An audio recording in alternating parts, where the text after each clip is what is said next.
Hey everybody, I'm in the small town of Sparta, Tennessee in White County to visit a cemetery.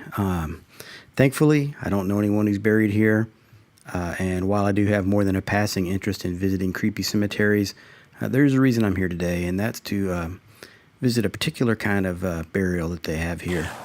As you can see, the cemetery is dramatically placed on top of a hill overlooking the town, and it's very historic. In fact, the oldest grave that I saw today, and just quickly looking around, was someone buried in 1806. But the reason we're here is to talk about a particular kind of unique grave that occurs apparently only in White County, which is where Sparta is, and a few other counties surrounding. And that's what you're looking at right here. This one's kind of in a poor state of condition, but this is called a comb grave, or sometimes also referred to as a tent grave. And what this consists of is a grave that's covered by two long, narrow slabs of sandstone perched like in an A-type position with triangular caps on the ends. Here's a better look at the kind of style I'm talking about. According to archaeologist Kevin E. Smith, who's been studying Native American burials in Middle Tennessee for decades, he says that this type of burial, as you see here, is unique to Middle Tennessee, to White County, Cannon County, and a few surrounding counties. They exist nowhere else in the world, which I find is quite interesting. But what makes this particularly even more interesting is that these types of graves started appearing apparently about 1820s, which coincides with a craze that struck America during that time, which was the craze of the legends of the Tennessee Pygmies.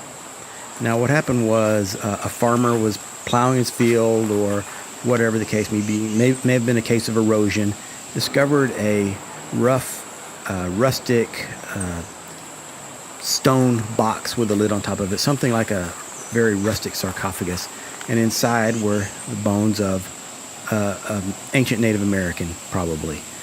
And either through misidentification or possibly it was the grave of a child, these were identified by locals as being a 3-foot tall human being with a normal sized skull, and they became the Tennessee Pygmies. And multiple graves were found. In fact, at its peak, it seemed like some farmers were reporting 100,000 graves on their property, which is hard to believe. But what happened was the articles started appearing in the 1820s and 1830s in newspapers around Nashville and Middle Tennessee. And of course, just like Bigfoot and UFO craze, once it takes hold, it spreads and people get excited about it. And it appeared in the New York Times and was quoted in anthropological journals in England, and just kind of went crazy. So experts came to Nashville to examine the bones to determine what it might be.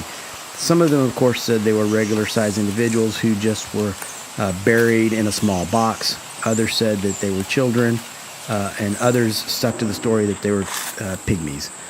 But what makes this relevant to the comb graves is that the Pygmy Craze started in the 1820s, about the same time as the comb graves.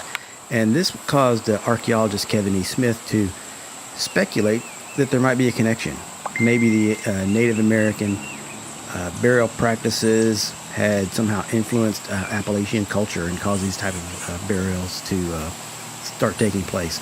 I don't know. It's an interesting thing, very unique to this area, and I thought it was worth talking about, even though it's not related to photography. Hope you enjoyed the story. Thanks for watching.